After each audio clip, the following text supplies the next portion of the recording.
Phil Bennett, longtime college football coach, joins us on Mondays in the 5 o'clock hour.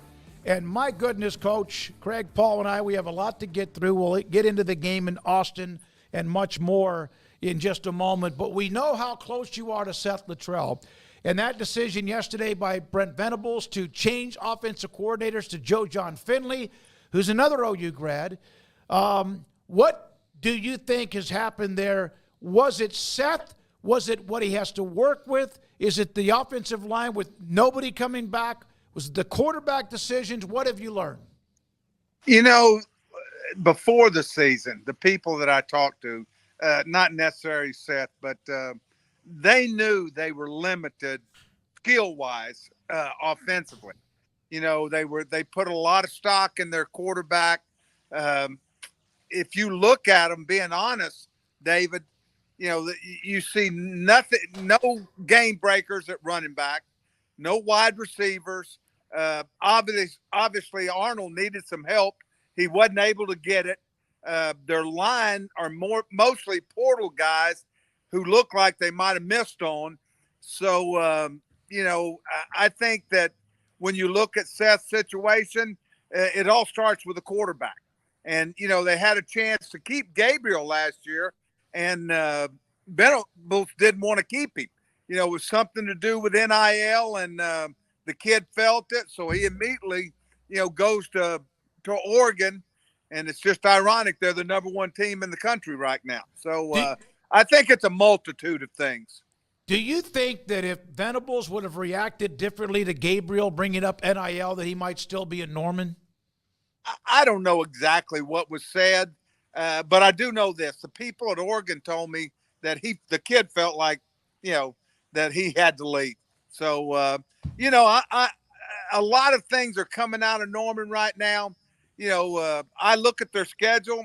I'm not sure they're going to win another game. I don't care who their offensive coordinator is. Of course, they'll probably beat Maine, but they're not a very good football team, really, on either side of the ball. And you know, Brent's been there 2 years recruiting. You just don't see the guys that they've had a history of having. They love to hate on the other coach, but they've got some issues, and I don't see them a quick fix. You know, their facilities are not great in the SEC. Someone told me the other day that if you graded facilities, OU's would be in the bottom, and that has a lot to do with your recruiting, whether you're paying them or not. How does, you know, it's weird. Florida, I think, is like that too. Like when they kind of fell behind. How do schools like that fall behind in this? Do they just, especially ones that do have the funds available and people are all in on supporting the program, how do they fall behind, Phil? Oh, I don't know if you saw this, but early in the season, Nick Saban made a statement about NILs and the portal. And the thing that we think, just because you go in the portal or you pay a bunch of money in NIL, it's still an evaluation game. And you've got to evaluate right, and you've still got to coach them right and develop them right. It's obvious to me, really, on either, you know, I look at OU's defense. They got a linebacker that's an okay player, a couple of secondary. They have no dominant D linemen. They're far from being a great defense. And then offensively, they absolutely have no skill sets at where you would sit there and go, wow, you know, this guy can go the distance. And it was obviously to me that their quarterback needed some help. I think Arnold will be a good player, but when you're breaking in a quarterback, you need some guys with him, and they don't have that right now. Coach, while Oklahoma struggles, Texas has had a pretty good first year in the SEC, but did take their first loss there on Saturday. Incredible pageantry there in Austin, but a game where everybody's talking about the officiating coming out of this one, and a little bit about Georgia as well, and a little bit about Texas. But what were your thoughts watching that game just in general, but also the officiating controversy that took part as well, and how would you have reacted being in the mix if you were? The first thing, the two defensive ends that haven't played a lot this year for Georgia were really a factor, especially early in the game. I don't think Texas was ready for them. Texas has a good offensive line. They did not play very good, and especially on the edges. I mean, they were impact. I think they had the quarterback spooked, and I thought their defense. I thought Kirby taking game plan. I thought his game plan was outstanding. He protected the edges. Texas only had like 28, 29 yards rushing. The quarterback was out of the game. When they put Manning in, you could tell that they were trying to get him calmed down. And I just thought at that time, Georgia really, the defense thought that Georgia, with their quarterback throwing 3 picks, would have won that game like that. But they did because of the great job that they did on defense. I did not feel like that was interference. If anything, it was offensive interference. But I've never seen that happen in my career or coaching or playing, that after a bottle incident, stopping the game, that evidently it's my thinking, knowing a little bit how it works, somebody in Birmingham got it to the press box that, hey, these guys just made a bad call. And this was and somehow it got changed. I don't blame Kirby for being extremely livid about the situation, but realistically, if you were looking at that call, if anything, it was an offensive interference. And I don't think it turned the game because it gave them a chance, but Georgia was just going to close it on them. I think the damnedest thing is that ultimately, yeah, it was messed up for them to change it, but I think they saved themselves some other grief because otherwise that game would have been marred by everybody pointing out the bad call, and that's why Texas lost. So at least you got the right winner still at the end. It just was not without some controversy. And I thought that, like I said, Georgia didn't let anything bother them. They haven't played. I heard Coach Smart talk about it. He said, I've been waiting for that team to play. And he got it that night in a big environment. So last week when we brought this game up, you thought that there might be a couple of, I don't know if you used the word weaknesses or things that you weren't sure about with UT defense. But I thought that's why they stayed in the game, even though eventually beaten 30-15. And when the game was on the line, Georgia went 90 yards and converted some critical plays. What did you see from UT's defense? Because I thought they ran to the ball pretty well. Well, I thought they're physical, and I think they're a good defense. But Edney averaged almost 6 yards a carry. He was a factor in the game. Georgia could not run the ball against a bad Mississippi State defense the week before to the level. And I thought some of their run game against Texas was really good. That drive, the over route on third down, obviously Texas lost one of their starting safeties in the game. I think at one point they might have lost both of them. And I think also Georgia did too because of hitting infractions. But I thought the big plays, Georgia made more big plays. And I thought Texas was good, but it was obviously Georgia was the best defense on the field. What's going on with USC?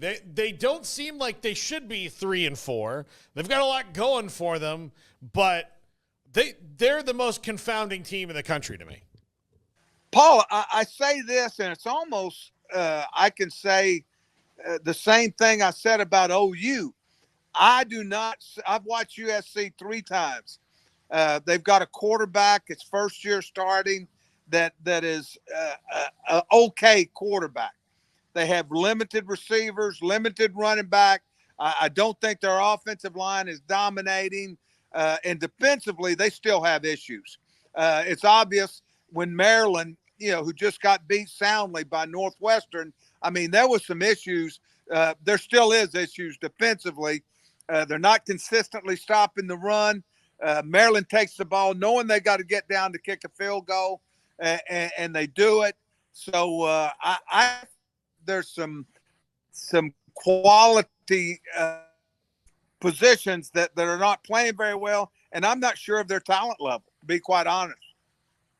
Coach, as we all expected, Dave Aranda and Baylor rolled into Lubbock and blew out the Red Raiders. We all knew that was coming, right? But in all seriousness, what a much-needed win. What a therapeutic win, I think, in a lot of ways. And just what stood out to you from that performance and just the demolishing of the Red Raiders, who were flying pretty high at 5-1 up until then?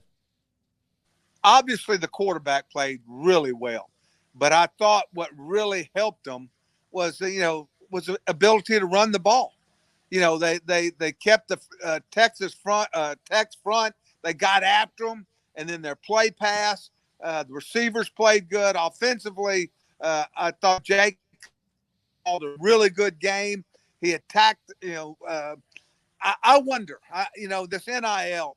How many decisions have been made on starting quarterbacks on how much they're paying an NIL quarterback? I mean, how this kid hadn't started all year is beyond me.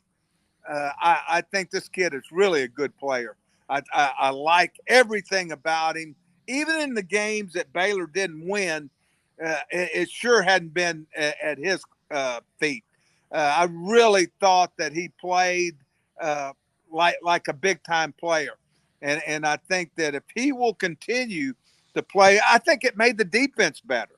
I happened to watch Tech's first game against ACU, so I knew that they could have some issues defensively, especially throwing the ball. And Baylor was able to take both of them, and it was a huge win. It was fun to watch. Bryson Washington, a kid from not far from where you live in Franklin High School. A hell of a – they've won like 3 or so state championships and been in a couple of others and lost it, but – Keenan Hall told me before the season that Bryson was a difference maker, not Bijan Robinson or anyone, but he had the it factor. We saw a little bit. He still didn't get a lot of carries. What is a defensive mind like yourself do you see in number 30? Well, first of all, not one guy brought him down the whole night. Now, correct me if I'm wrong, Smoke, but I think he had almost 10 yards of carry. 10 carries is all he had. But he was dynamic. And the other thing, I'd follow him. I have a good friend of mine that I golf with that lives in Franklin, and he's told me all about him. And of course, he's used to winning. He knows what it takes to win. Mm-hmm. And it was fun to see him have a game like that. And I will tell you something. He brings it. And I like – and you look at this schedule, you look at a not very good – Oklahoma State defense. These could be some fun games to watch the next couple of weeks. 10 carries, 116 yards. It's 11.6 yards a pop on the 2 touchdowns. You're right. Yep, in that game against Texas Tech. Paul? Phil, your Aggies, and actually, I guess you're an LSU Tiger, so you coach there as well. But you are an Aggie, and they're rolling along really well. There's no flash to them. I mean, they are just very efficient and good. And LSU's starting to figure it out. That game goes down in Kyle Field this week. Is this the best setup that both of these teams have been at the same time since A&M has joined the SEC? Well, in 18, if you remember the A&M, probably Jimbo's biggest win was I think it was like 74-72 game. Overtimes, yeah. Yeah, 7 overtime. But, they're both I think the timing for both teams is right. I mean, it gives the SEC, how lucky they had last week they had Tennessee, Alabama, and then this week they're going to get, LSU dominating Arkansas, A&M going into a Starkville where they've struggled for a long time, grinding to win out. I like what Coach is doing here at A&M. I mean, they're not flashy. I think Collins doing a really good job on offense.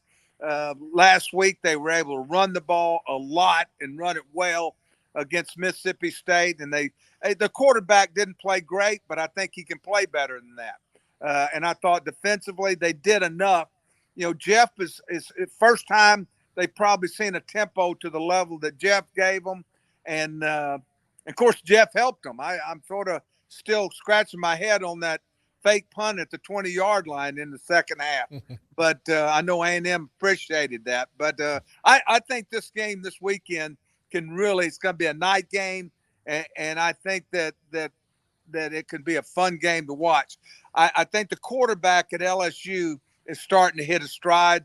They're better on defense. I don't think they're great, though.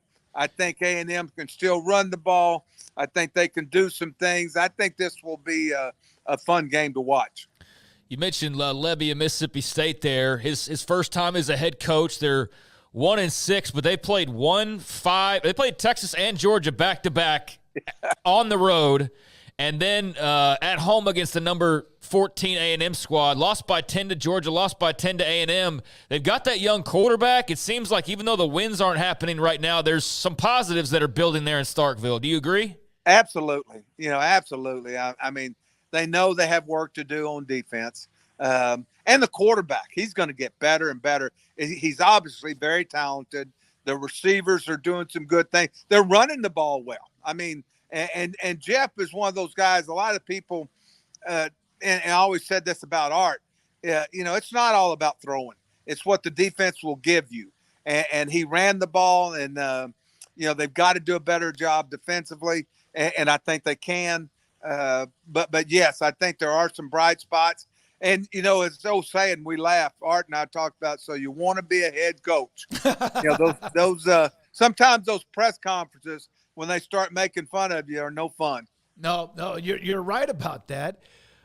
Florida, Billy Napier, kind of randomly bringing them up. They've kind of dug themselves out of a hole, 4-3. Lagway's playing well, gives them the big play potential. Then they got this big dude at running back, Ball, who scores 5 touchdowns. It seemed like I don't know, but it looks like they've turned the corner a little bit. Billy and Rob Sales, his offense coordinator, were both with me at Arizona State, and I see this a different way. I text Rob. He probably didn't like it, but I said, I'm glad that Merck's out of the way. Then this kid can play. He will give you a chance, and I believe that. I believe this kid will get better and better. And when you have guys like that, that's what I was saying about Oklahoma and about USC. I don't see firepower in anything they're doing. Florida has shown spots of having skill and skill guys. And, the good thing for Billy and for Rob is both these guys are freshmen. And I think Lagway has a chance to really finish. It's going to be tough because they got a tough schedule, but and they're getting a little bit better defensively, but they have a chance to get going. Phil, they've really pulled themselves out of it. Graham Mertz, here's how I felt watching him. He's not a guy who's going to get you beat, but simultaneously, he's also not a guy who's going to help you win. And that's kind of a weird spot to be. Well, Art Briles used to call them 21-14 guys. They'll get you 21-14 every week. And if you're asking a guy to be the guy, he's got to be the distributor. And I saw that. And I knew Billy was trying to appease him. Once again, I know it's being critical, but in today's environment, you better play your best players. I say this about I'm flabbergasted that Sawyer, watching him, didn't start above everybody they had at Baylor. So, but I'm retired, and what do I know? Well, one more thing, and I know we've had you a long time. What did you know, or did you ever bump into or have anybody that ever played for or coached with Kurt Cignetti at Indiana? Because he looks like he's got himself a hell of a team. I know Kurt well. I knew Kurt. I've known him forever. His brother was our offensive coordinator at Pitt with me. Okay. I know the whole family. And I'm going to tell you something. You have to applaud Kurt. Kurt was probably the lowest level on Nick Saban's staff at Alabama, and had a great job. Could have stayed there forever. And he said, "I want to be a head coach." And he went to a Division II program, Indiana University, that's right out of Pittsburgh. Knew about it from when he was at West Virginia, and he took that job, made it. Then he went to Elon, went to James Madison. Both of his coordinators played for us at Pitt. His offensive coordinator, Tino Sinceri, his dad is Sal Sinceri. There's a lot of ties there, and I tell you, it's been fun for me to watch them. And you know, I read his comment, and this is Kurt. And you would think he's being sort of uppity when he says, you know, you Google me, Yeah. and it says winner. Yep, that's And exactly right. Truth of the matter is, I didn't Google him, but I knew that he's winning, and he's done a good job. And that game Saturday sort of blew me away. I thought that would be really a back and forth game. I thought it would be a close game, and they totally dominated them.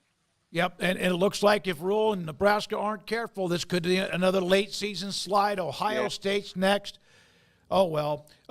Thank you, man. Great stuff. All right, guys. What's the next thing you're going to put on your grill? Not maybe tonight or whenever it is. What's it going to be? Friday night, I'm going to do some tenderloins. There you go. Right behind me. There you go. I can't wait. Thank you, man. Appreciate All right, it, Phil. guys.